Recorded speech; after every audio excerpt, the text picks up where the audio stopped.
Assalamualaikum warahmatullahi wabarakatuh. Selamat siang teman-teman dan Ibu.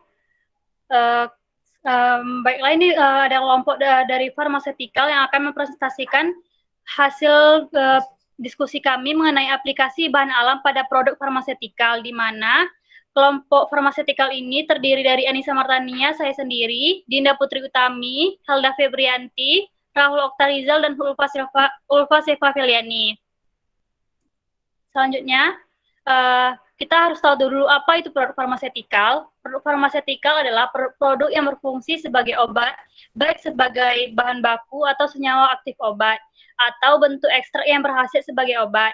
Adapun contoh dari produk farmasetikal ini, itu ada pulvis, tablet, kapsul, lotion, potsio, krim, gel, salep, dan nanoemulsi, dan sebagainya. Baiklah, kita langsung masuk saja ke artikel yang pertama, yaitu artikel dengan sumber zat aktif dari tumbuhan yang akan dipresentasikan oleh saya sendiri, Anissa Martania. Di mana judul dari artikel ini adalah formulasi nanoemulsi ekstrak daun kelor Moringa oleifera Lam. Bentuk bahan aktif dari jurnal tumbuhan ini itu adalah ekstrak daun kelor atau Moringa oleifera Lam, di mana ekstrak daun kelor yang diperoleh dari 1 kg serbuk daun kelor adalah 159,85 gram yang berupa ekstrak kental. Kemudian ekstraksi dari daun kelor ini dibuat dengan cara serbuk daun kelor dilarutkan dalam etanol 96%, kemudian diekstraksi pada suhu ruang. Hasil ekstraksi dipisahkan dengan rotary vakum evaporator. Sumber zat aktif, peneliti menggunakan tumbuhan kelor di mana bagian yang digunakan adalah daunnya dan dibuat ke dalam bentuk ekstrak menggunakan pelarut etanol. Kelor merupakan salah satu tanaman yang dipercaya sebagai tanaman obat. Tanaman ini juga sering disebut sebagai dinamik gizi karena mengandung zat besi yang tinggi, kalsium, dan juga vitamin A. Adapun beberapa manfaat dari beberapa penelitian, daun kelor ini dapat dimanfaatkan sebagai anti anemia, anti anemia. Daun dan batang kelornya dapat digunakan sebagai penurun tekanan darah tinggi dan obat pada kulitnya daun kelor dari tumbuhan kelor ini dapat dimanfaatkan sebagai obat radang usus besar serta manfaat-manfaat lainnya. Daun kelor ini juga dapat bermanfaat sebagai antioksidan yang memiliki aktivitas antioksidan kuat berdasarkan penelitian Rajanan dan Kavita pada tahun 2010 menyatakan bahwa daun kelor mengandung flavonoid 27 mikrogram per mili sebagai aktivitas antioksidan, dan penelitian yang dilakukan oleh Kasolo pada tahun 2012, daun kelor terbukti mengandung senyawa metabolit sekunder yang memiliki aktivitas antioksidan seperti tanin, steroid, triterpenoid, flavonoid, saponin, dan alkaloid.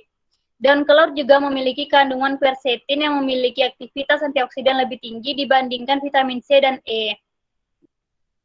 Selanjutnya kita masuk pada pembuatan nanoemulsi ekstrak daun kelor, di mana pembuatan itu ekstrak daun kelor dipersiapkan sebagai fase minyak dengan konsentrasi 20%, 2 gram ekstrak daun kelor dalam 10 ml etanol 96%.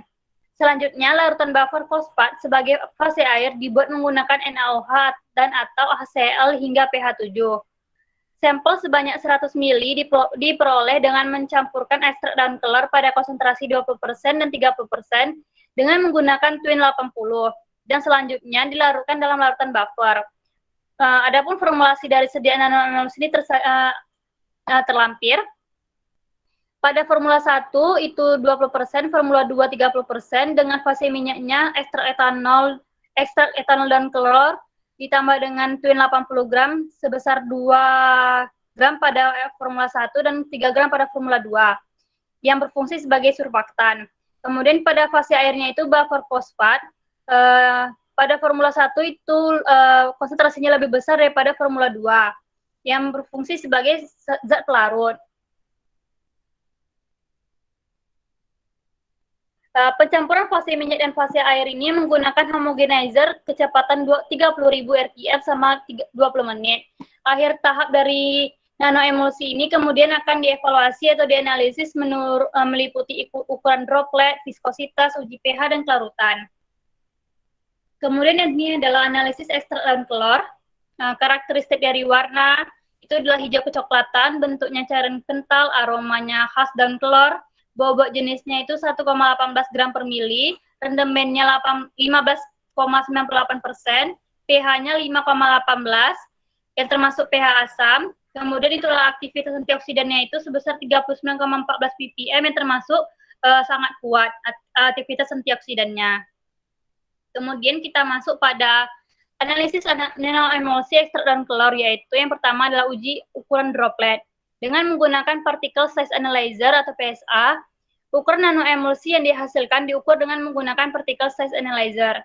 Pada formula 1 yaitu 20%, ukuran rata-rata ukuran partikel yang dihasilkan adalah 7,9 nanometer. Dan pada formula 2 yang 30%,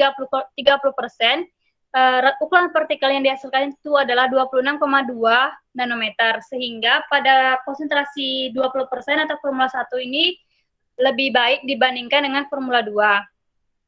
Kemudian yang uji kedua itulah uji viskositas dengan viskometer rotari pada suhu kamar.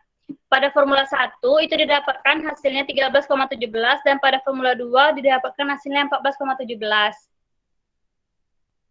Selanjutnya itu ada uji pH. Nilai pH diuji menggunakan pH meter dengan mencelupkan elektroda pH ke dalam larutan sampai menunjukkan angka yang stabil. Sebelum pencelupan, elektroda dibilas terlebih dahulu dengan aqueous dan dikeringkan menggunakan tisu kering. Sehingga didapatkan hasil dari formula 1 yaitu rata-ratanya 7,10 dan formula 2-nya itu didapatkan 7,21. Kemudian kita masuk pada uji kelarutan dengan menggunakan mencampurkan nanoemulsi dengan pelarut 1:1, yaitu heksan etilasetat, etanol, metanol, dan air dengan nilai polaritas berturut-turut adalah 0,38, 0,68, 0,73, dan 90 dalam gelas ukur 10 mili. Masing-masing campuran diaduk kemudian diamati kelarutannya setelah 6 jam. Sehingga didapatkan pada pelarut heksan itu tidak larut, pada pelarut etilasetat juga tidak larut, etanol dan metanol itu larut, dan pada pelarut air itu dia kurang larut. Jadi berdasarkan hasil pengujian ini, maka nanoemulsi dengan konsentrasi ekstrak daun kelor sebanyak 20% menghasilkan nanoemulsi yang lebih baik daripada konsentrasi 30%. Pada perlakuan kombinasi antara kecepatan 30.000 rpm, suhu ruang yang sebesar yang berdasarkan pada 27-30 derajat Celcius dan lama pengadukan selama 20 menit, nanoemulsi yang dihasilkan memiliki ukuran partikel 7,9 nanometer, viskositas 13,17, pH 7,10, larut sempurna dalam etanol dan metanol juga air.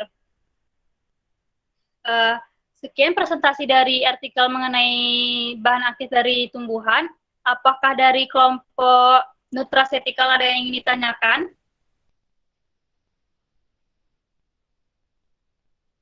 Izin bertanya.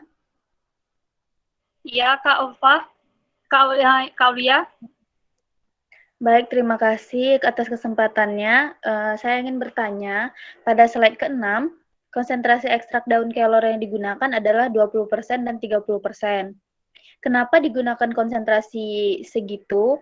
Dan apakah ada pengaruh persen konsentrasi terhadap jadi atau tidaknya sediaan nanoemulsinya? Terima kasih. Baik, terima kasih Aulia. Saya ingin mengkonfirmasi ulang mengenai pertanyaannya, yaitu tadi pada slide yang ke-6, itu konsentrasi yang digunakan adalah 20% dan 30%. Kenapa memakai konsentrasi segitu, dan apakah ada pengaruh persen konsentrasinya terhadap jadi atau tidaknya sediaan nanoemulsinya? Baik, kita lanjutkan saja dulu ke artikel yang kedua, yaitu artikel bahan aktif mengenai dari hewan yang akan dipresentasikan oleh Ulfa Sevafliani.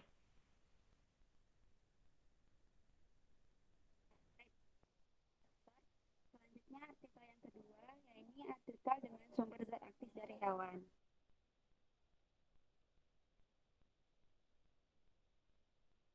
Next.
Next, Rizky.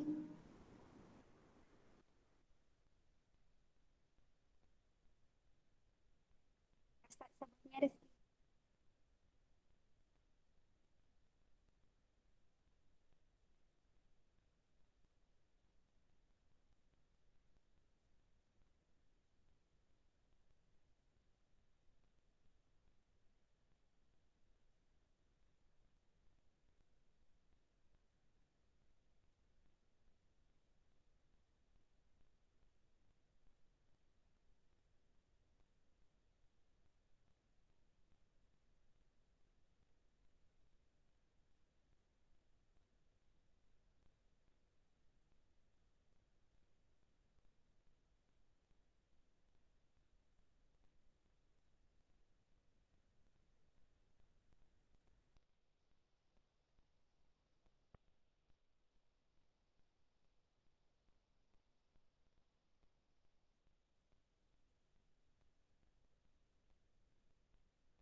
Rancang dari lebah Trigona sp sebagai antibakteri dan penyembuh luka sayat.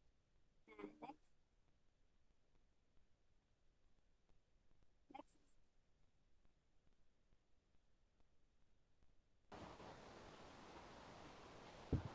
Baiklah, materi selanjutnya akan saya lanjutkan mengenai bahan aktif yang berasal dari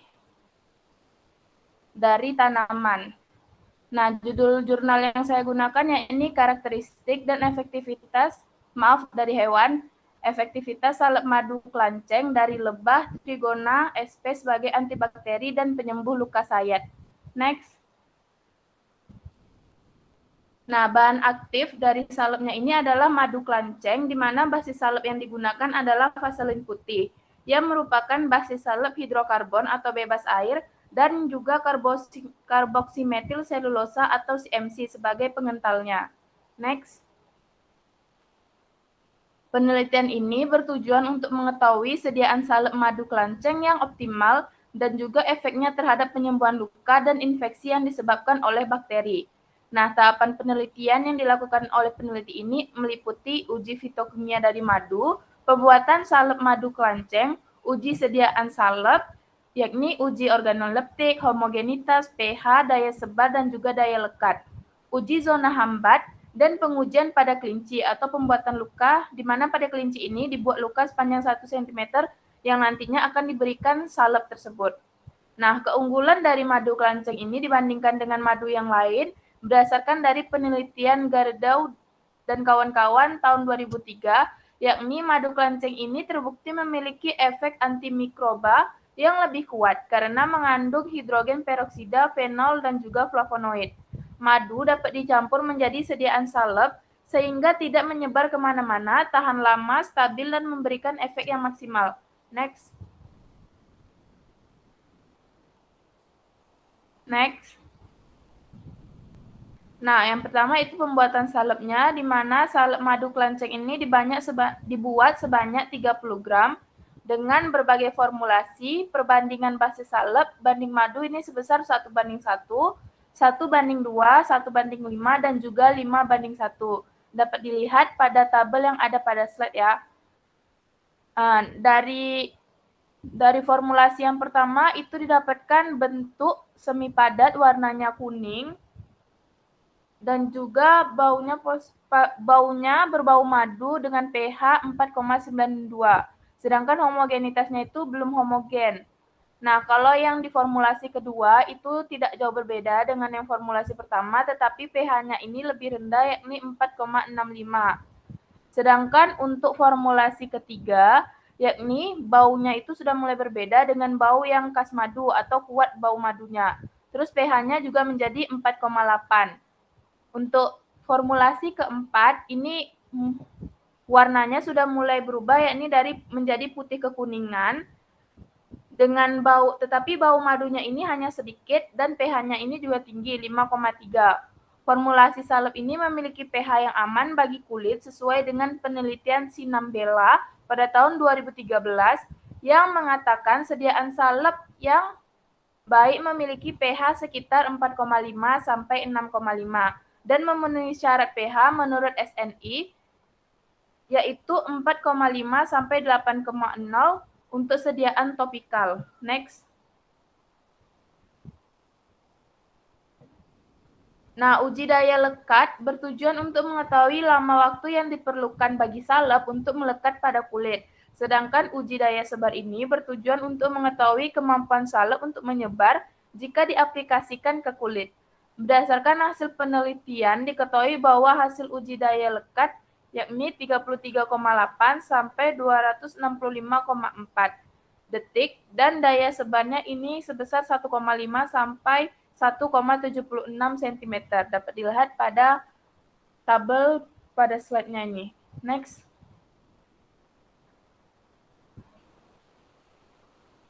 Selanjutnya itu syarat daya lekat salep yang baik ini adalah tidak kurang dari 4 detik. Jadi seluruh formulasi salep telah memenuhi syarat daya lekat salep.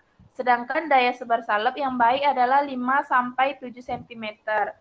Dan seluruh salep dari hasil penelitian ini belum memenuhi syarat dari daya sebarnya itu. Next.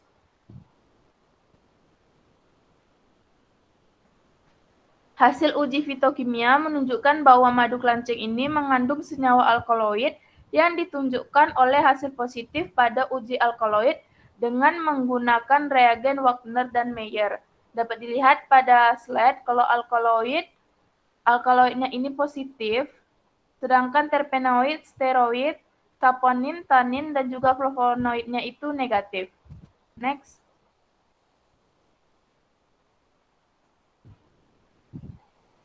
Pada uji zona hambat dan pengujian pada kelinci, salep madu ini mampu menghambat bakteri S. aureus dan juga P. aeruginosa. Salep madu ini juga memberikan efek menyembuhkan luka hingga 0,3 cm. Dapat dilihat pada tabel 5, ini diameter zona hambatnya terhadap kedua mikroba uji dari 4 formulasi tadi. Dan juga untuk tabel 6 ini berupa penyusutan panjang luka pada kelinci yang tadi dilukai sepanjang 1 meter lalu dioleskan dengan salep. Nah, diberikan salep, ini dia bentuk penyembuhan lukanya berapa sentimeter. Next. Baiklah, apakah ada yang bertanya untuk materi bahan alam yang berasal dari hewan? Izin bertanya kelompok penyaji. Baik, silakan Cik Anggraini. Saya ingin bertanya, pada artikel sumber zat aktif pada hewan ini kan terdapat variasi konsentrasi salep. Nah, konsentrasi mana yang lebih baik dan bagaimana agar daya sebar salep ini memenuhi standar? Baik, terima kasih kepada Cik Anggraini atas pertanyaannya. Nah, materi selanjutnya mengenai sumber zat aktif yang berasal dari mikroorganisme. Next. Sumber jurnal yang digunakan ini sumber alternatif bahan baku obat diabetes mellitus dari fungi endofit tanaman mahoni dan juga uji aktivitas inhibitornya terhadap alfa glukosidase. Next. Nah, dimulai dulu dari pendahuluan, di mana pemakaian tanaman ini yang digunakan sebagai bahan baku obat ini kan sudah digunakan sejak ribuan tahun lalu. Dan hal ini tentu akan menyebabkan terjadinya eksploitasi terhadap tanaman. Untuk mencegah hal ini, dapat dilakukan pengembangan dengan menggunakan sistem fungi endofit. Fungi endofit yang hidup di dalam tanaman sendiri diketahui dapat menghasilkan senyawa metabolit sekunder yang sama dengan inangnya. Nah, hal ini terjadi akibat adanya pertukaran genetis dan juga hubungan evolusi yang panjang. Hal-hal tersebut memungkinkan bagi fungi endofit dari tanaman mahoni memiliki kemampuan sebagai antidiabetes, karena berdasarkan penelitian terdahulu diketahui bahwa biji tanaman mahoni ini mampu menghambat aktivitas dari alfa glukosidase. Nah, sumber yang digunakan yakni isolat fungi endofit dari daun dan juga ranting mahoni. Next. produksi metabolit sekunder FEDM. Nah, yang pertama yakni isolat fungi endofit daun mahoni atau FEDM diremajakan terlebih dahulu pada media PDA selama 3 hari dengan suhu 25 derajat Celcius. Lalu dilakukan pembuatan starter di mana koloni yang tumbuh ini nantinya dipindahkan ke media PDY dan diinkubasi selama 3 hari pada suhu 25 derajat Celcius. Tahap terakhir yaitu dilanjutkan dengan proses fermentasi di mana fungi dari medium starter dipindahkan ke medium PDY yang lainnya dan diinkubasi selama 12 hari sambil dikocok setiap harinya. Next. Hasil fermentasi ini didapatkan warna coklat dan juga micelia dari si FEDM-nya ini tumbuh menyebar di dalam medium fermentasi. Perubahan warna yang lebih pekat ini menunjukkan adanya proses fermentasi yang dilakukan isolat FEDM dan menunjukkan bahwa metabolit sekunder telah berhasil diproduksi. Nah, pengujiannya ini ada pengujian dan perhitungan IC50. Dilakukan pengujian IC50 dari ekstrak metabolit isolat FEDM sebagai ekstrak aktifnya. Pengujian menggunakan 5 variasi konsentrasi, yakni 40, 20, 10, 5, dan juga 2,5 BPJ. Next.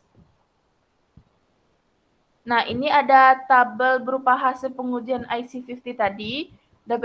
Yang didapat yakni konsentrasi ekstrak metabolit dari daun dan juga ranting mahoni berbanding lurus dengan aktivitas penghambatan untuk alfa-glukosidase, di mana penghambatan alfa-glukosidase merupakan salah satu cara kerja dari obat antidiabetes. Jadi memungkinkan bagi si FEDM ini untuk digunakan sebagai obat antidiabetes.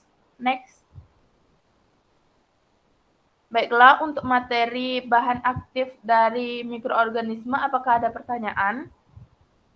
Baik, terima kasih. Saya Ayu Indah Ramadhani, izin bertanya. Ya, silakan Ayu. Jadi tadi kan penyaji menjelaskan mengenai pada produksi metabolit sekunder, FEDM itu kan dilakukan pembuatan starter. Nah, apa tujuan dari pembuatan starter tersebut? Terima kasih. Baik, terima kasih atas pertanyaannya Ayu. Untuk materi selanjutnya, zat aktif dari bahan alam kelautan akan dilanjutkan oleh teman saya Helda. Pada Helda, saya persilahkan. Baiklah, selanjutnya yaitu tentang artikel dengan sumber zat aktif dari bahan alam kelautan. Nah, adapun judul jurnal atau artikel yang saya ambil itu adalah evaluasi sifat fisik emulsi, kombinasi karagenan dan minyak hati ikan cucut botol pesisir Cilacap. Nah, bentuk bahan aktifnya? Bentuk bahan aktif yang digunakan itu adalah karagenan dan ekstrak minyak hati ikan cucut botol. Nah, karagenan itu apa sih? Nah, karagenan itu merupakan senyawa yang diekstraksi dari tumbuhan rumput laut yaitu SMA sp. Nah, untuk sumber zat aktifnya, peneliti itu menggunakan kombinasi antara bahan alam kelautan yaitu kombinasi rumput laut dengan minyak hati ikan cucut botol. Rumput laut mempunyai berbagai jenis senyawa polisakarida, diantaranya alginat, agar-agar, dan karagenan. Selain beberapa kandungan polisakarida dan senyawa bioaktif, rumput laut itu juga mengandung senyawa lain yaitu pigmen. Rumput laut mempunyai 3 jenis pigmen utama, yaitu klorofil, karotenoid, dan fikosianin. Kandungan polisakarida yang terdapat di dalam rumput laut berperan dalam menurunkan kadar lipid di dalam darah dan tingkat kolesterol serta memperlancar sistem pencernaan makanan. Beberapa polisakarida rumput laut seperti fukoidan juga menunjukkan beberapa aktivitas biologis lainnya yang sangat penting bagi dunia kesehatan. Adapun aktivitas tersebut adalah antitrombolitik, antikoagulan, anti kanker, antiproliferatif, yaitu anti pembelahan sel secara tak terkendali, antivirus, dan anti-inflamatori. Minyak hati ikan cucut botol sebagai sumber protein dan asam lemak tak jenuh. Asam lemak tak jenuh berperan dalam menurunkan kadar kolesterol dalam darah manusia. Kandungan asam lemak tak jenuh minyak hati ikan cucut yang diekstrak dengan pemanasan oven yang lebih tinggi daripada pemanasan sinar matahari. Adapun komposisi kandungan asam lemak tak jenuh pada minyak hati ikan cucut botol itu adalah omega 3 oktadekanoat, linolenat, oktadeka tetraenoat, eicosatetraenoat, dan eicosapentaenoat. Dan selanjutnya itu ini ada gambar dari ikan cucut botolnya dan juga rumput laut Eusema sp-nya. Nah, kemudian bagaimana sih cara bentuk zat aktif itu diperoleh? Yang pertama yang kita lakukan adalah kita timbang dulu sebanyak 5 kg rumput laut, lalu kita cuci untuk menghilangkan garam, kotoran, dan pasir yang masih menempel. Selanjutnya itu kita rendam rumput lautnya selama 1 hari. Kemudian kita rebus dengan air dalam alat yaitu namanya pressure cooker pada suhu 120 derajat Celcius selama 15 menit. Lalu kita masak kembali pada suhu 100 derajat Celcius selama 2 hingga 3 jam. Selanjutnya kita tambahkan air panas dengan suhu 90 derajat Celcius, kemudian kita saring. Lalu pemisahan karagenan itu kita lakukan dengan melakukan pengendapan selama 1-2 hari melalui penambahan metanol. Endapan itu disaring dan dikeringkan pada suhu 100 derajat Celcius dengan menggunakan oven selama 3 hari. Selanjutnya kita haluskan, kita ayak. Kemudian untuk ekstrak minyak hati ikan cucut botol, pada artikel ini dia tidak ada jelaskan secara rinci bagaimana proses cara bentuk zat aktif itu diperoleh. Namun pada artikel ini disebutkan bahwa ekstrak minyak hati ikan cucut botol itu didapatkan dari nelayan pengrajin minyak hati ikan cucut botol di wilayah Kampung Nelayan Kabupaten Cilacap, Provinsi Jawa Tengah. Nah, menurut artikel lain menjelaskan bahwa cara bagaimana minyak hati ikan cucut botol itu didapatkan, ekstraknya itu, pertama, hati ikan cucut diekstraksi menjadi minyak ikan oleh pengusaha minyak ikan dengan cara merebus hati ikan cucut dalam wajan atau drum logam tanpa mengendalikan suhunya. Kemudian namun karena tidak dikendalikan suhunya, minyak yang dihasilkan dari hasil ekstraksi itu umumnya dia memiliki penampakan yang buruk, gitu. Dia keruh, berwarna coklat, berbau tengik, dan mengandung pengotor. Ekstraksi banyak dilakukan dengan cara ekstraksi basah atau wet rendering yang meliputi pemasakan ikan dengan air panas. Fraksi cair yang dihasilkan dari pengepresan merupakan fraksi yang mengandung minyak ikan. Menurut Damong Ngilala 2008 melakukan cara ekstraksi kering atau dry rendering itu di mana minyak hati ikan cucut itu diekstraksi dengan menggunakan oven dan sinar matahari untuk membandingkan jumlah asam lemak tak jenuhnya. Nah, metode ini merupakan metode kering tanpa menggunakan pelarut. Sedangkan untuk metode dry rendering dengan perlakuan suhu rendah ini memiliki keunggulan, di mana dia dapat menjaga kualitas asam lemak tak jenuh yang terkandung di dalam hati ikan cucut itu. Setelah itu minyak yang telah diekstraksi menggunakan metode dry rendering pada suhu rendah, kemudian dilakukan karakterisasi kandungan asam lemaknya. Kemudian, adapun formulasi emulsi yang digunakan pada penelitian ini adalah sediaan emulsi kombinasi rumput laut itu dibuat sebanyak 3 formulasi dengan perbedaan dosis, yaitu formula 1 rumput lautnya 8, formula 2 64, 128 mg untuk minyak hatinya. Kemudian untuk cucut botol, minyak hati cucut botol itu sebanyak 1 mili masing-masing formula. Dan 80 juga 6 mili masing-masingnya, untuk PEG-nya juga 6 mili. Untuk PEG-nya 1 mili. Kemudian kita evaluasi sifat fisiknya dengan pengujian uji organoleptis, pH, homogenitas, penentuan berat jenis, dan penentuan viskositas. Selanjutnya itu kita masuk ke evaluasi yang pertama, yaitu uji organoleptis. Uji organoleptis sediaan emulsi dilakukan dengan melakukan pengamatan terhadap bau, warna, dan bentuk, serta tekstur dari sediaan emulsi. Dari ketiga formula sediaan emulsi kombinasi rumput laut dan minyak hati ikan cucut botol yang telah dibuat, dia memiliki bau khas karena minyak ikan yang terkandung di dalamnya. Dari segi warna, emulsi formula 1, formula 2, dan formula 3 memiliki warna jernih kekuningan. Sedangkan untuk formula 3, dia memiliki warna yang lebih kuning daripada sediaan pada formula 1 dan formula 2. Hal tersebut menunjukkan bahwa semakin besar konsentrasi ekstrak yang terkandung di dalam sediaan emulsi, maka semakin pekat pula warna yang didasarkan pada sediaan emulsi tersebut. Evaluasi yang kedua itu uji homogenitas. Uji homogenitas ini dilakukan untuk melihat dan mengetahui ketercampuran dari bahan-bahan yang kita gunakan pada emulsi ini. Hasil sediaan emulsi kombinasi rumput laut dan minyak hati ikan cucut botol yang dibuat dari ketiga formula pada pengujian homogenitas terbukti homogen. Dibuktikan juga dengan warna sediaan emulsi yang merata pada setiap formula dan tidak ditemukannya partikel-partikel di dalamnya. Hal ini disebabkan karena bahan penyusun dalam sediaan emulsi tersebut sudah tercampur dengan baik atau homogen.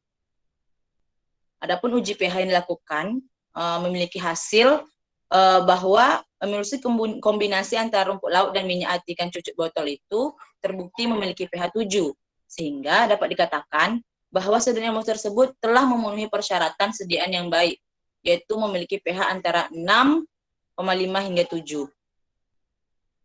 Untuk uji viskositas, hasil viskositas dari ketiga formula sediaan emulsi kombinasi rumput laut dengan minyak hati ikan cucut botol telah dibuat sudah memenuhi standar viskositas sediaan emulsi yang baik, yaitu berada pada rentang 2000 centipoise hingga 50.000 centipoise. Konsentrasi ekstrak yang terkandung di dalam sediaan emulsi itu sangat mempengaruhi tingkat viskositas. Semakin besar konsentrasi ekstrak yang diberikan, maka akan semakin tinggi pula viskositasnya. Viskositas akan meningkat karena dapat menarik air lebih banyak. Semakin tinggi nilai viskositas, maka semakin tinggi pula kekentalannya. Kekentalan pada karagenan disebabkan karena adanya daya tolak-menolak antara grup sulfat yang bermuatan negatif yang terdapat pada sepanjang rantai polimernya, sehingga menyebabkan rantai polimer tersebut kaku dan tertarik kencang. Yang kelima ada evaluasi dari stabilitas fisiknya. Pertama, cycling test, sediaan disimpan pada suhu lebih kurang 4 derajat Celcius, lalu kita tempatkan dia pada suhu lebih kurang 40 derajat Celcius, masing-masing selama 1 hari atau 1 siklus. Kemudian kita uji kemudian untuk selanjutnya itu adalah uji sentrifugasi. Sediaan dimasukkan dalam tabung sentrifugasi, dimasukkan ke dalam sentrifugator dengan kecepatan putaran sebanyak 3.800 rpm selama 5 jam. Sediaan yang dihasilkan tidak menunjukkan pemisahan fase. Uji sentrifugasi bertujuan untuk mengetahui kestabilan sediaan emulsi dengan cara mengamati pemisahan fase setelah disentrifugasi. Uji ini digunakan untuk mengetahui bagaimana efek guncangan saat transport produk terhadap tampilan fisik produk. Kemudian suhu kamar, sediaan emulsi disimpan pada suhu kamar selama 8 minggu dan dilakukan pengamatan organoleptis, yaitu warna, bau, dan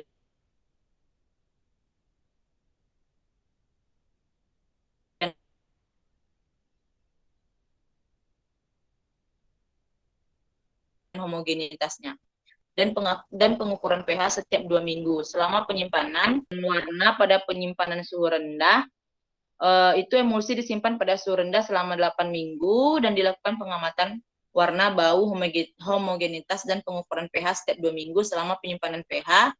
Bentuk dan tekstur emulsi itu tidak berubah. Pada suhu tinggi, sediaan emulsi disimpan pada suhu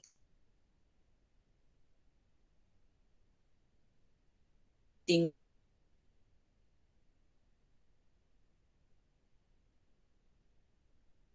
selama 8 minggu dan dilakukan pengamatan organoleptis dan pengukuran pH juga pada setiap 2 minggu. Baiklah, sekian presentasi mengenai artikel bahan alam kelautan. Apakah dari kelompok nutraceutikal ada pertanyaan? Jika ada, dipersilakan. Baik, terima kasih kepada kelompok penyaji. Perkenalkan, saya Rizky Wulandari dengan NIM 1801114. Saya ingin bertanya, pada bahan alam kelautan alam kelautan ini kan dia terdapat beberapa evaluasi yang dilakukan pada emulsi minyak hati ikan cucul botol dan ditambah dengan kreagenannya. Nah, pertanyaan saya itu, apa fungsi dari dilakukannya evaluasi stabilitas fisik dengan menggunakan claying test? Mungkin itu pertanyaan dari saya. Terima kasih. Saya kembalikan ke kelompok penyaji.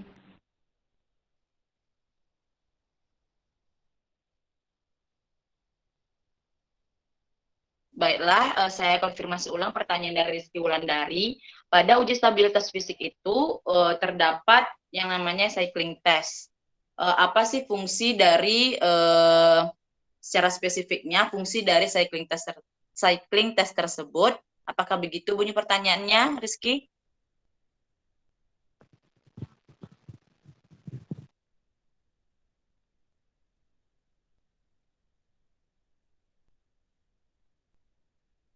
Baiklah, selanjutnya artikel dengan sumber zat aktif dari mineral akan dijelaskan oleh rekan saya.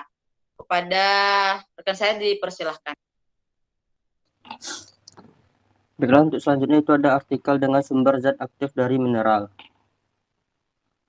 Nah, di mana pada artikel ini yang diambil itu judulnya formulasi tabir surya zinc oksida dalam sediaan krim dengan variasi konsentrasi ekstrak anggur hitam atau Vitis vinera L.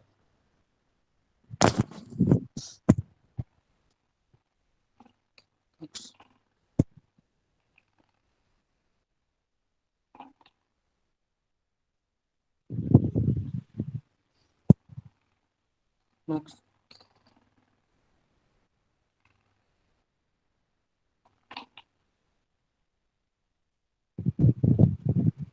Nah, di mana bentuk bahan aktifnya itu adalah bentuk bahan aktif adalah ekstrak yang digunakan pada tabir surya zinc oksida dalam sediaan krim dengan variasi konsentrasi ekstrak anggur hitam. Di mana penelitian ini bermaksud untuk mengetahui perbedaan yang signifikan antara variasi konsentrasi ekstrak anggur hitam sebagai tabir surya dalam menghasilkan mutu fisik krim tabir surya dengan menggunakan spektrofotometer pada panjang gelombang UVA yaitu 320 sampai 400 nanometer dan UVB yaitu 290 sampai 320 nanometer, dan tujuannya adalah untuk mengetahui dan memastikan bahwa ekstrak anggur hitam dapat diformulasikan menjadi krim tabir surya serta untuk mengetahui konsentrasi ekstrak anggur hitam yang paling efektif. Nah, di mana formulasi tabir surya zinc oksidasi dalam sediaan krim dengan variasi konsentrasi ekstrak anggur hitam itu menggunakan beberapa formulasi, yaitu pertama formula 0,0%, 0,4%, 0,8%, dan 1,2%, di mana tipe emulsinya semua adalah minyak dalam air. Nah, untuk bahan aktifnya itu ada asam stearat, aqueous, cetasium, cera alba, gliserin, nipagin, nipasol, parafin liquid, triethanolamin zinc oksida, asam oleat, kolesterol, lilin putih, minyak kelapa, dan squalene.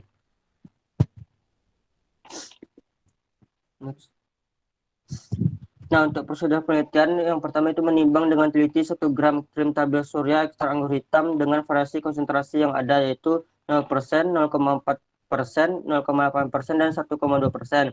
Dengan 3 kali pengulangan, kemudian dimasukkan dalam wadah film, kemudian ditambahkan aseton 9 mili, lalu diaduk hingga larut menjadi homogen, lalu diaduk kembali dengan menggunakan magnetic stirrer untuk mendapatkan larutan yang homogen. Setelah itu diukur absorbansinya pada panjang gelombang 280 sampai 400 nanometer dengan menggunakan spektrofotometer UV phase.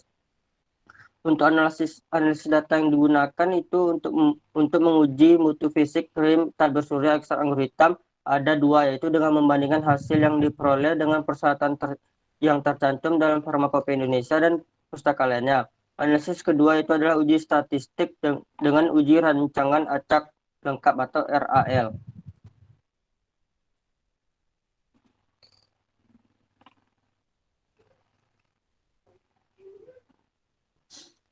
Krim tabir surya adalah sediaan kosmetik yang digunakan untuk maksud membaurkan atau menyerap secara efektif cahaya matahari, terutama daerah gelombang ultraviolet, sehingga dapat mencegah gangguan kulit dari cahaya matahari. Krim tabir surya ini menggunakan zat aktif yaitu ekstrak anggur hitam karena anggur hitam merupakan salah satu tanaman yang mengandung antioksidan. Setiap sediaan farmasi yang telah diproduksi harus melalui uji kualitas sediaan. Uji kualitas sediaan merupakan salah satu aspek yang harus dilakukan untuk mengetahui kualitas krim yang dihasilkan. Yang pertama itu uji penampakan fisik yang dilakukan pada penelitian adalah hanya mengamati perubahan warna dan aroma dari sediaan krim selama masa penyimpanan 2 minggu secara individual. Melalui pengamatan yang telah dilakukan selama 2 minggu, diperoleh hasil bahwa warna dari krim tabir surya tidak mengalami perubahan warna, sedangkan untuk aroma dari krim tabir surya tidak mengalami perubahan aroma juga. Nah, kemudian itu ada hasil uji spektrofotometri, di mana hasil uji spektrofotometri tabir surya yang dilakukan untuk mengetahui nilai SPF yang terkandung dalam krim tabir surya ekstrak anggur hitam dapat dilihat pada tabel di atas menunjukkan bahwa formulasi dengan konsentrasi 1,2% krim tabir surya ekstrak anggur hitam menunjukkan nilai SPF yang tertinggi dengan nilai 2,53 dibandingkan pada konsentrasi lainnya. Hal ini menunjukkan bahwa semakin besar konsentrasi maka semakin besar pula nilai SPF yang diperoleh. Hal ini disebabkan karena kandungan zat aktif dan konsentrasi yang lebih tinggi banyak daripada konsentrasi yang rendah. Selanjutnya itu ada uji pH, di mana uji pH adalah parameter yang digunakan untuk meningkatkan tingkatan keasaman larutan. Uji ini dilakukan untuk mengetahui apakah terdapat perubahan pH dari sediaan krim tabir surya ekstrak anggur hitam selama proses penyimpanan. Hasil dianalisis menggunakan analisis sidik ragam untuk melihat kestabilan pH krim tabir surya ekstrak anggur hitam selama 2 minggu. Dari hasil perhitungan maka didapatkan bahwa F tabel lebih kecil dari F hitungan yang berarti data pH dari hari pertama sampai dengan hari ke-15 berbeda, tidak nyata pada taraf signifikan 5%. Ada perbedaan tersebut disebabkan karena kandungan dari anggur hitam tersebut yaitu vitamin C yang mudah teroksidasi. Namun semua nilai pH krim tabir surya ekstrak anggur hitam yang diperoleh selama penyimpanan 2 minggu yaitu 5,11, 5,13 dan 5,23 masuk ke dalam range pH krim untuk kulit yaitu 4,0 sampai 6,0.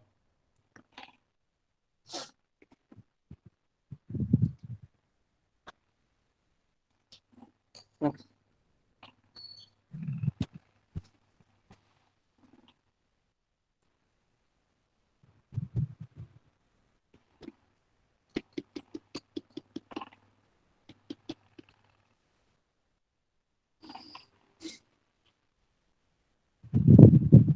Next.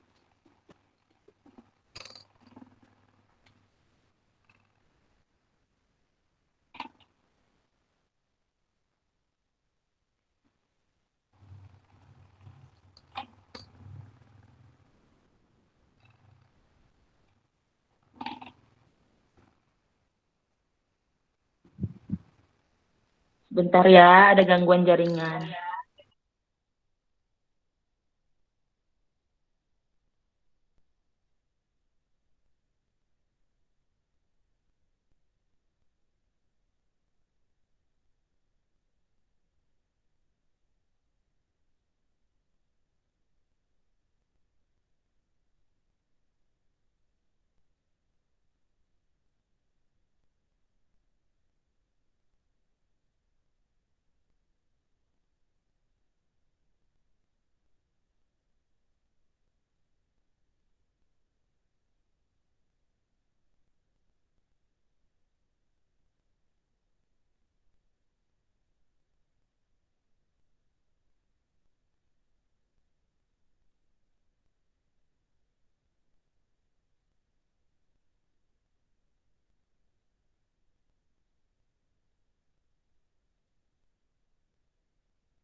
Baiklah, saya lanjutkan, mohon maaf sebelumnya karena ada kendala jaringan.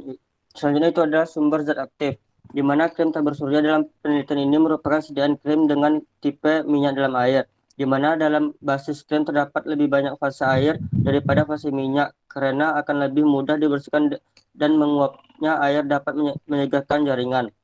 Senyawa flavonoid yang terkandung dalam ekstrak anggur hitam dapat berkhasiat sebagai tabir surya. Jika senyawa tabir surya dioleskan pada kulit dan disinari oleh sinar matahari, maka sinar ultraviolet tidak sampai menembus kulit karena terserap oleh bahan tabir surya. Jika bahan tabir surya terpancar sinar matahari terus-menerus, akan terjadi proses inaktivasi dari bahan tabir surya tersebut, sehingga pada waktu tertentu bahan tabir surya tidak lagi mampu menyerap secara efektif sinar matahari. Oleh karena itu, untuk mendapatkan perlindungan yang maksimal, penggunaan tabir surya sebaiknya terus diulangi beberapa kali selama kulit terkena pancaran sinar matahari. Bella, itu penjelasan tentang artikel dengan sumber zat aktif mineral. Bagi yang ingin bertanya, silakan. Izin bertanya kelompok penyaji. Silakan, Suci. Baik. Nah, jadi kan pada artikel sumber zat aktif pada mineral tersebut ada beberapa konsentrasi krim. Nah, jadi konsentrasi mana yang lebih menunjukkan nilai SPF yang baik? Kemudian apa alasannya sehingga dikatakan memenuhi nilai SPF yang baik tersebut? Terima kasih. Baiklah, terima kasih kepada Suci atas pertanyaannya. Untuk presentasi artikel dengan sumber zat aktif dari minyak atsiri akan dilanjutkan oleh rekan saya.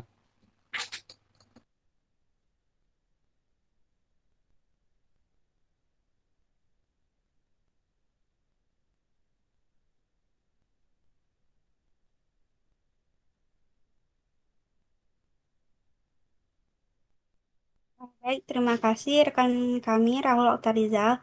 Di sumber jurnal yang selanjutnya dengan judul Formulasi Krim Minyak Siri Rimpang Temu Giring dengan nama latin Curcuma hygiena valdensis. Nah, di sini dilakukan uji sifat fisik dan daya anti jamur terhadap Candida albicans secara in vitro. Next.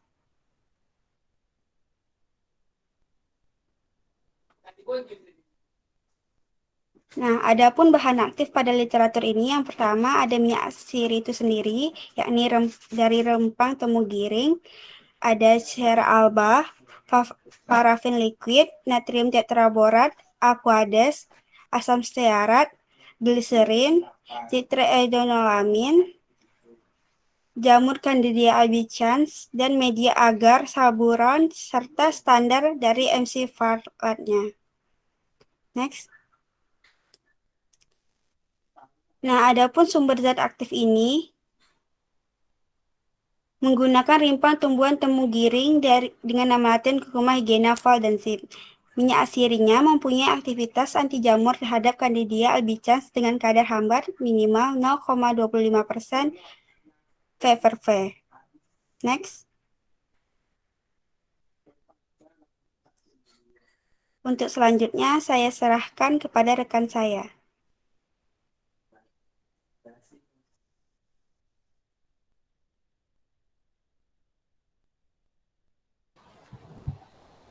Baiklah, selanjutnya mengenai destilasi dari minyak asiri.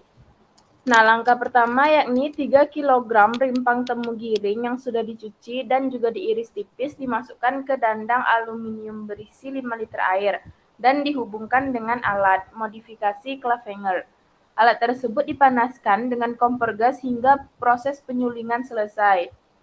Minyak atsiri lalu dikumpulkan dan diberi natrium sulfat anhidrat guna menghilangkan tapak-tapak airnya. Lalu, minyak atsiri tersebut disimpan dalam wadah tertutup rapat dan dihindarkan dari cahaya matahari. Next.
Baiklah, mohon maaf. Tadi rekan saya ada gangguan jaringan.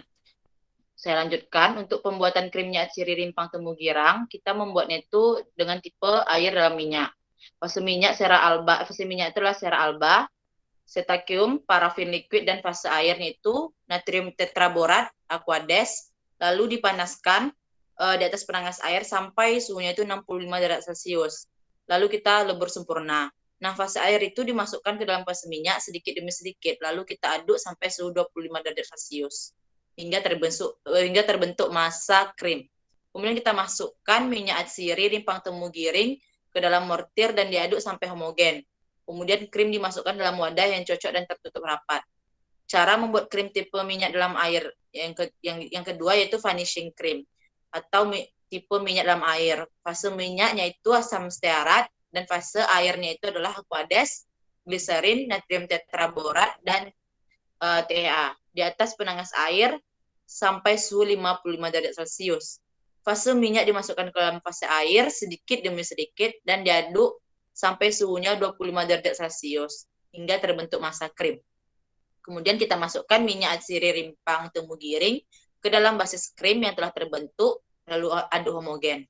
Lalu kita masukkan ke dalam wadah yang cocok dan tertutup rapat.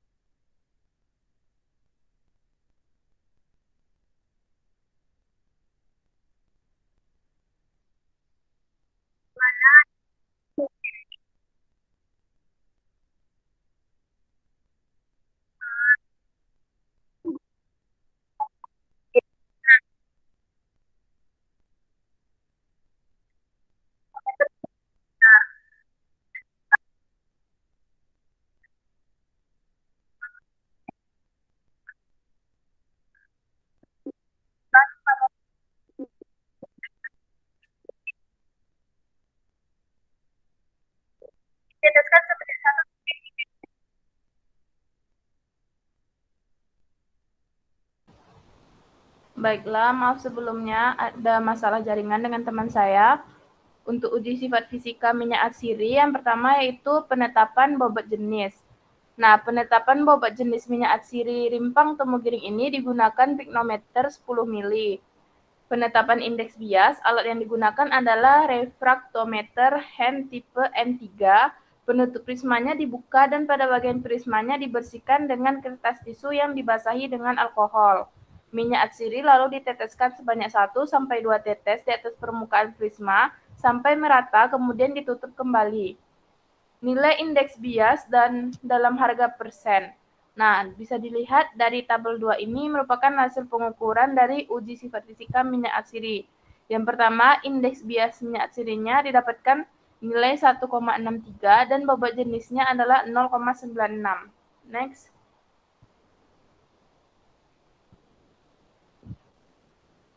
Selanjutnya ada uji sifat fisik krim. Yang pertama itu uji viskositas, di mana caranya yakni sebanyak 100 gram krim diukur secara langsung dengan menggunakan alat Rion Rotor Viscotester VT04.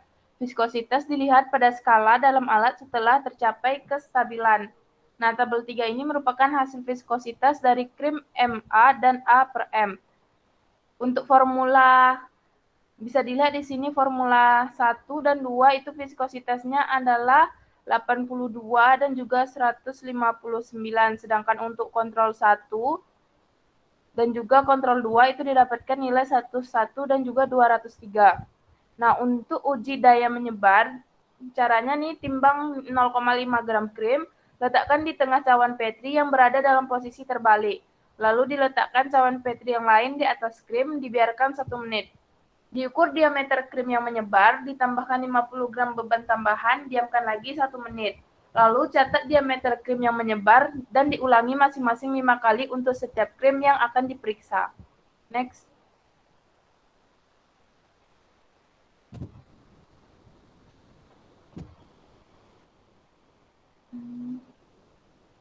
Nah, selanjutnya ada uji kemampuan proteksi di mana maaf sebelumnya ini ada gambar grafik hubungan antara beban gram dengan diameter sebar krim minyak siri rimpang temu giring, di mana hasilnya itu semakin berat beban yang ditambahkan, maka semakin besar pula diameter sebar dari si krimnya ini. Nah, selanjutnya yaitu ada uji kemampuan proteksi, di mana diambil kertas saring dengan ukuran 10 x 10 cm, dibasahi dengan phenolphthalein dan dikeringkan, lalu timbang krim 1 gram, oleskan di atas kertas tersebut. Pada kertas saring yang lain ini dibuat area dengan ukuran 2,5 x 2,5 cm. Dibuat pematang pada pinggir area tersebut dengan parafin padat yang dilelehkan. Ditempelkan kertas saring ini di atas kertas saring sebelumnya, diteteskan larutan KOH 0,1 N pada area tersebut, dan diamati ada tidaknya noda pada waktu ke-15, 30, 45, 60 detik, dan juga 3 dan 5 menit. Jika tidak ada noda, berarti krim ini bisa memberikan proteksi, dan cara kerjanya ini diulangi sebanyak 5 kali untuk masing-masing tipe krim. Selanjutnya ada uji daya melekat, ditimbang 0,25 gram krim, letakkan di atas gelas objek yang telah ditentukan luasnya. Lalu diletakkan gelas objek yang lain di atas krim tersebut. Tekan dengan beban 1 kg selama 5 menit, lalu pasang gelas objek pada alat tes. Dilepas beban seberat 80 gram, dicatat waktunya hingga kedua gelas objek tersebut terlepas. Diulangi sebanyak 5 kali untuk masing-masing tipe krim. Next.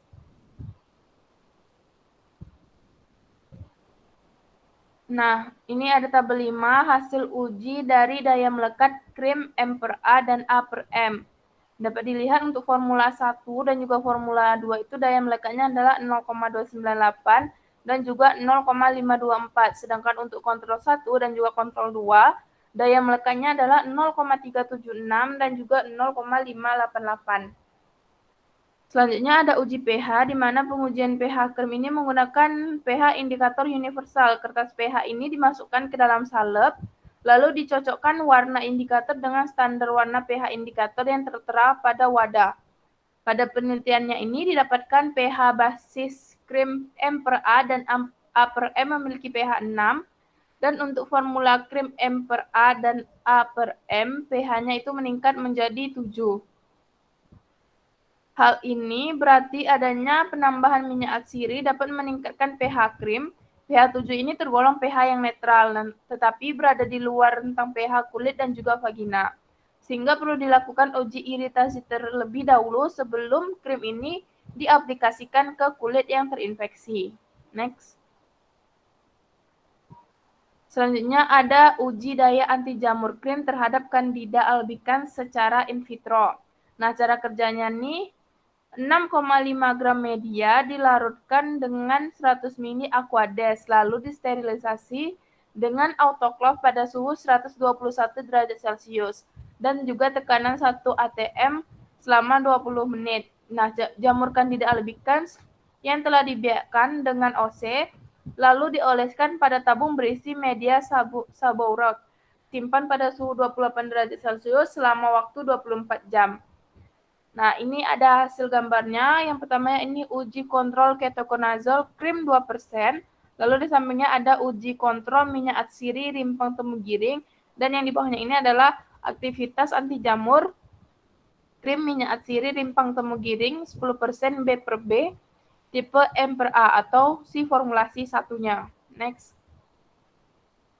Nah, hasil dari uji aktivitas anti jamur krim M/A dan A/M dari formula yang pertama ini kontrol minyak atsiri, diameter zona hambatnya adalah 2,30 cm.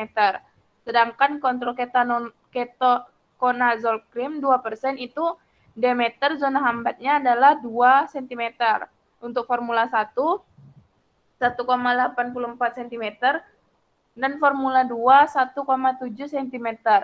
Nah, berdasarkan hasil tabel tersebut diketahui bahwa krim minyak atsiri dari rimpang temu giring dengan tipe M/A atau formulasi 1 ini memiliki aktivitas anti jamur terhadap Candida albicans yang lebih baik jika dibandingkan dengan tipe A/M atau formula 2-nya. Next.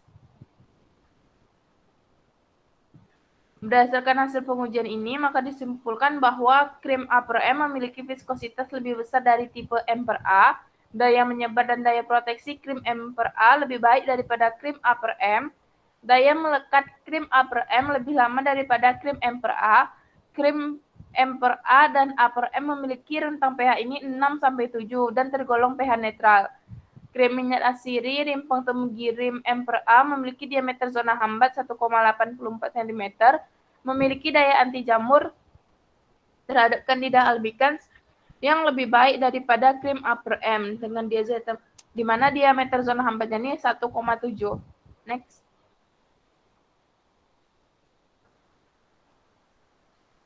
Baiklah, sekian presentasi mengenai bahan aktif dari minyak asiri. Apakah ada pertanyaan dari teman-teman?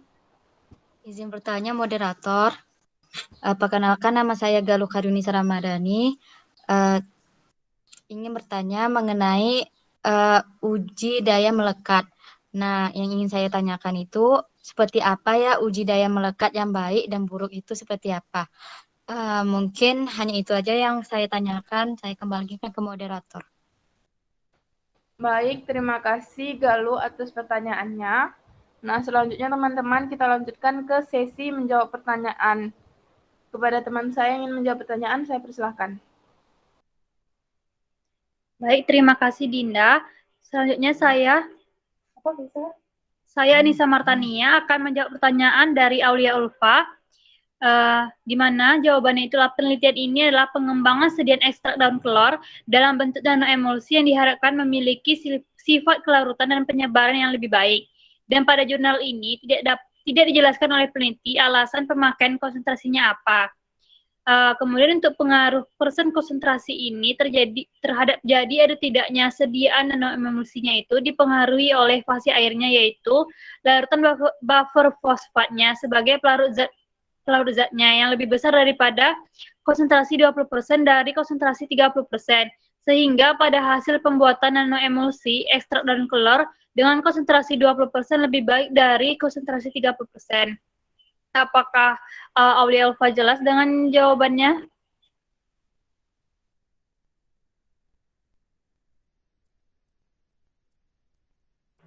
Baik, saya lanjutkan ke jawaban pertanyaan berikutnya. Baik, terima kasih rekan kami, Anissa Martania telah menjawab salah satu pertanyaannya. Selanjutnya pertanyaan yang kedua dari Cut Anggraini, di mana pertanyaannya, pada artikel sumber zat aktif pada hewan terdapat variasi konsentrasi salep. Nah, bagaimana konsentrasi mana yang paling baik dan bagaimana agar daya sebar salep memenuhi standar? Nah, dari berbagai konsentrasi ini tadi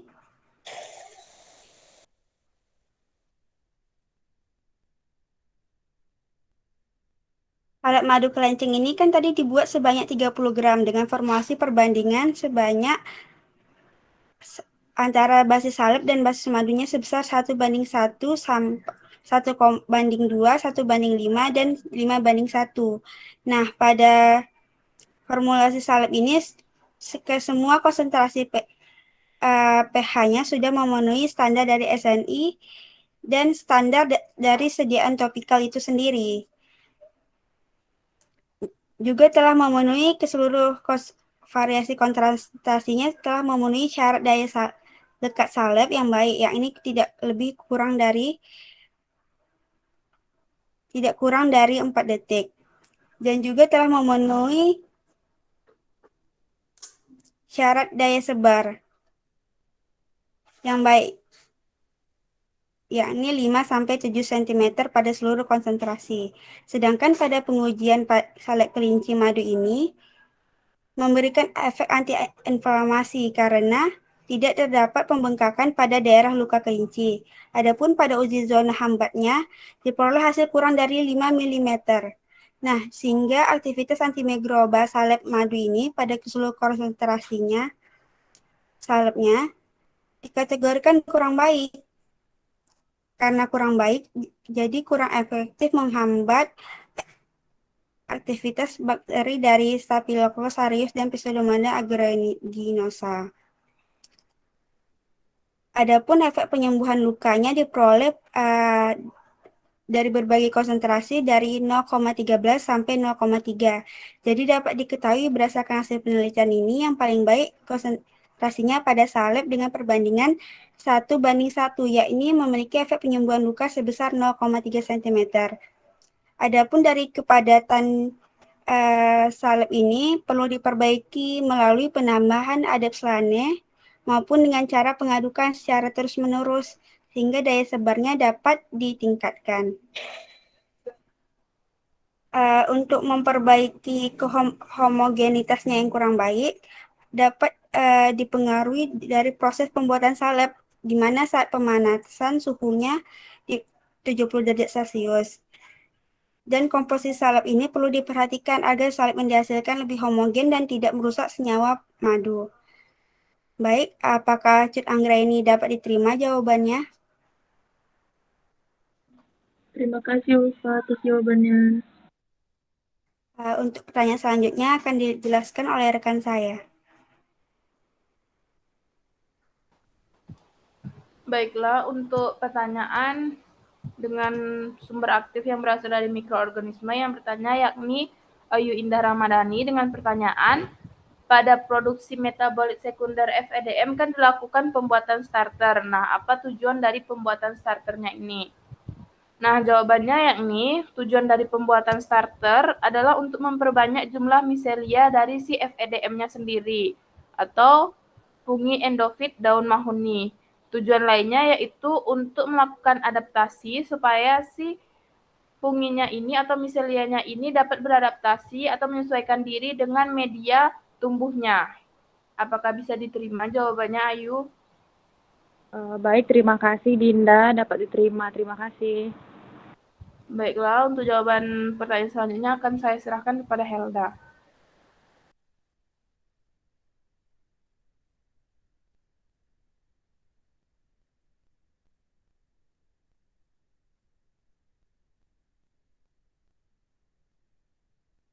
Baiklah, terima kasih. Di sini saya akan menjawab pertanyaan dari Rizky Wulandari, di mana bunyi pertanyaannya itu adalah pada artikel bahan alam kelautan ini terdapat beberapa evaluasi, yaitu dilakukannya evaluasi stabilitas fisik dengan metode dari cycling test.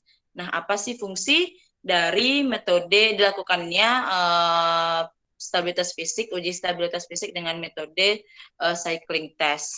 Nah, untuk jawabannya itu, fungsi dari dilakukannya cycling test ini adalah dia digunakan untuk melihat stabilitas emulsi itu pada suhu ekstrim, yaitu 4 derajat Celcius dan 40 derajat Celcius, yang mempresentasikan suhu saat didistribusi dan saat kita lakukan distribusi dan kita lakukan penyimpanan, serta saat emulsi itu dibawa kemana-mana. Nah, untuk metode cycling test ini, dia dilakukan ada beberapa uji, itu organoleptis, kemudian dilakukan uji viskositas, kemudian juga dilakukan uji derajat pemisahan fase pada emulsi yang kita buat, kemudian kita lakukan juga uji koalesensi, namun pada jurnal ini dia tidak melakukan uji koalesensi, dan juga dilakukan uji tipe emulsi. Berikut jawaban dari saya, apakah dapat diterima jawabannya, Rizky? Baik, jawabannya dapat diterima. Terima kasih. Baik, untuk pertanyaan selanjutnya saya serahkan kepada rekan saya. Baiklah, untuk pertanyaan selanjutnya itu ada dari Suci Betiza, di mana pertanyaan adalah pada artikel sumber zat aktif pada mineral ada beberapa konsentrasi krim. Konsentrasi mana yang lebih menunjukkan nilai SPF yang baik dan apa alasannya sehingga dikatakan memenuhi nilai SPF yang baik? Nah, untuk jawabannya itulah SPF atau Sun Protection Factor adalah angka yang mengacu pada level perlindungan terhadap sinar matahari. Angka SPF merujuk pada seberapa lama kulit Anda bisa bertahan di bawah sinar matahari tanpa mengalami sunburn. atau kulit terbakar saat menggunakan sunscreen atau tabir surya.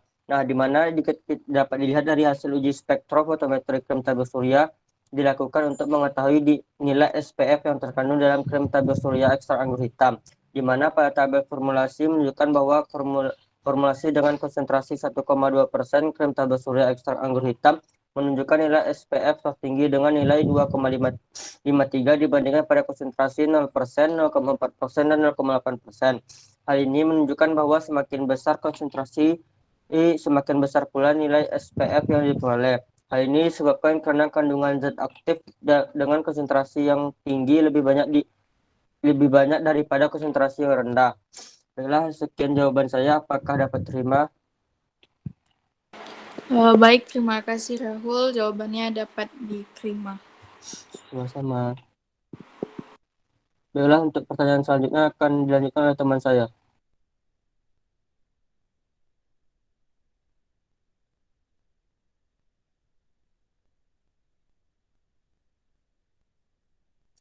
Baiklah, di sini saya akan melanjutkan menjawab pertanyaan dari Galuh Hairunisa, di mana bunyi pertanyaannya itu adalah pada slide 59 tadi ada dijelaskan mengenai uji daya melekat. Nah, pertanyaan itu yang dimaksud dengan uji daya melekat yang baik itu seperti apa ya? Pertama, kita harus tahu dulu apa sih tujuan dari uji daya lekat ini. Nah, uji dari daya lekat ini bertujuan untuk melihat kemampuan dari sediaan yaitu krim pada jurnal ini untuk melekat pada kulit ketika kita gunakan. Nah, di mana hal ini dapat mempengaruhi kemampuan penetrasi krim ke dalam kulit untuk menimbulkan efek. Menurut Ulayan dan kawan-kawan pada tahun 2012, sediaan topikal yang waktu lekatnya itu dikatakan baik itu adalah dia memiliki waktu kurang dari 4 detik. Makin baik daya lekat sediaan krim, berarti semakin lama waktu krim untuk melekat pada kulit. Hal ini diharapkan dapat memberikan waktu yang lebih lama bagi absorpsi obat pada kulit. Nah, obat dapat berpenetrasi dengan maksimal masuk ke dalam kulit jadinya kan, sehingga dapat memberikan aksi terapeutik yang lebih optimal. Jadi parameter yang digunakan adalah waktu lekatnya. Semakin lama waktu yang dibutuhkan untuk lepasnya suatu objek gelas dari objek gelas yang lainnya yang telah diolesi dengan krim, maka kemampuan melekat dari sediaan krim yang diuji akan semakin besar pula. Jadi parameter yang digunakan adalah waktu lekatnya. Jadi semakin lama waktu yang dibutuhkan untuk lepasnya suatu objek gelas dari objek gelas yang lainnya yang sudah kita olesi dengan krim tadi, maka kemampuan melekat dari sediaan krim yang kita uji akan semakin besar pula.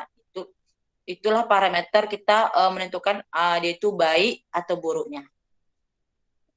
Bagaimana, Galuh? Sudah saya pahami. Terima kasih Helda atas jawabannya.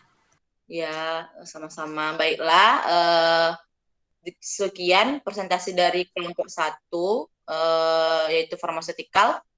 Apabila ada kesalahan, mohon dimaafkan. Assalamualaikum warahmatullahi wabarakatuh.